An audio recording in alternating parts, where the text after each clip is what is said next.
안녕하세요. 이슈파일럿입니다. 80에서 90년대 세계 전자 및 가전산업은 일본이 최고였습니다. 2000년대 이후부터는 우리나라가 최고의 자리를 차지했고 현재까지 유지하고 있습니다. 그 사이 일본은 한국의 초격차 기술 전략과 중국의 저가 공세에 샌드위치가 돼버린 상황입니다. 이 사실은 모두가 알고 있는 사실입니다. 하지만 일본만은 인정하지 않는 모습도 현실입니다. 오늘은 일본과 우리나라의 차이를 여실히 보여주는 내용을 소개해드리려고 합니다. 먼저 일본 휴대폰 소개 영상을 보시죠. 남자가 휴대폰을 물속에도 넣고 바닥에 떨어뜨리기도 합니다. 그러면서 영상에서 9년 만에 부활한 최신 휴대폰은 물에 강하고 떨어뜨려도 망가지지 않는 가라케입니다. 라고 설명하고 있습니다. 우리나라의 KT나 LGU+와 같은 일본 2위의 민간 통신회사인 KDDI는 신형 모델을 공개했습니다. 방수 기능 외에 1.8m의 높이에서 떨어뜨려도 충격에 견딜 수 있는 것이 특징이라며 소개하고 있습니다. 덧붙여 어업이나 농업 등 현장에서 일하는 사람 등이 버튼을 눌러 조작할 수 있는 휴대전화를 요구하는 목소리에 부합하기 위해 만들어졌다고 설명하고 있습니다. 또 중요한 것은 제품 소개 영상이 나온 시기가 21년 12월이라는 것입니다. 와우. 마치 최신의 제품인 것처럼 일본 ANN 뉴스에 해당 내용을 기사화하여 보도하고 있습니다. 우리나라도 삼성전자의 휴대폰이나 관련 기술을 소개하는 뉴스가 나옵니다.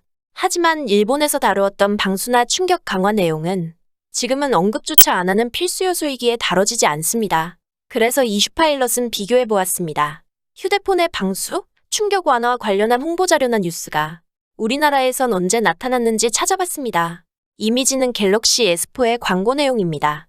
방수와 방진 기능을 강조하는 내용입니다. 눈치채셨나요?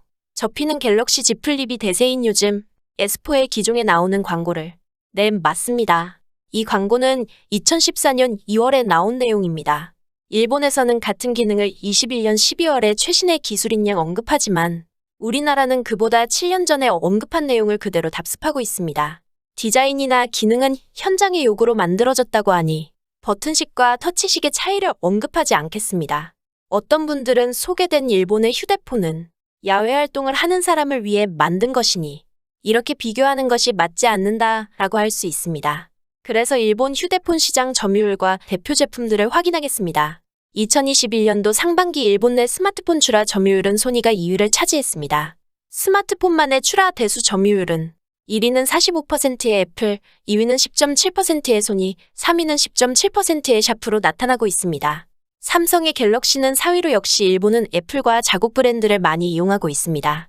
디자인은 외형적인 모습이고 소비자 개인 선택 사항이니 삼성의 갤럭시 20 플러스와 익스페리아 2를 비교한 내용을 확인해 보겠습니다. 스마트폰의 중요 기능인 카메라 경쟁력을 비교해보면 두 제품의 차이가 확실하게 보입니다. 선명도의 차이점이 보이시나요? 소니는 같은 그룹사로 CMOS 이미지 센서 생산 기업인 소니 세미컨덕터가 있음에도 불구하고 망원 카메라와 전면 카메라의 소니 센서 대신 삼성의 센서를 탑재하였습니다. 소니 제품임에도 자사의 센서를 탑재하지 않고 구태여 경쟁사라고 할 수 있는 삼성의 센서를 들여와 탑재한다는 내용이 소니의 스마트폰 경쟁력을 보여주고 있습니다. CES 2022에서 삼성은 3단으로 접히는 스마트폰 컨셉을 내세우며 기능과 디자인의 초격차를 만들어내는 모습을 보였습니다. 이에 일본 네티즌들은 큰 화면이 좋으면 태블릿으로 하면 된다. 스마트폰은 한 손으로 조작할 수 있는 정도가 딱 좋다. 액정이 나누어서 꺾인다니 옛날에서는 생각할 수 없었구나. 기술은 대단하지만 필수 기능은 아니다. 새 접기까지 오면 나머지는 접는 키보드가 나올까? 접을 수 있는 A사 노트북 PC라면 좋을지도 모르겠다. 대부분 비꼬거나 필요 없는 기술이다라는 식의 반응을 보이고 있습니다. 일부 일본 기업의 현실에 꼬집는 이런 제품은 옛날에는 일본 기업의 특기 분야였어. 다만 일본 기업과 한국 기업의 차이는 마케팅. 성능 자체는 일본 제품이 좋더라도 쓸데없는 기능이 많고 소비자 요구에 맞지 않는다. 1년 전에 10만 엔으로 샀던 일본 메이커의 전자레인지도 90% 이상이 쓸데없는 기능. 좋은 것은 팔린다는 사상에서 벗어나 소비자 니즈에 맞는 상품 개발을 하고 세계 점유율을 다시 한국에서 빼앗길 바란다 라는 반응도 간간히 눈에 띄는 내용이었습니다. 아직도 7년 전 기술을 최신인 것처럼 소개하며 점점 간라파고스화되어 침몰해가는 일본 소식을 전해드리며 오늘 이슈파일럿 소식은 여기까지입니다.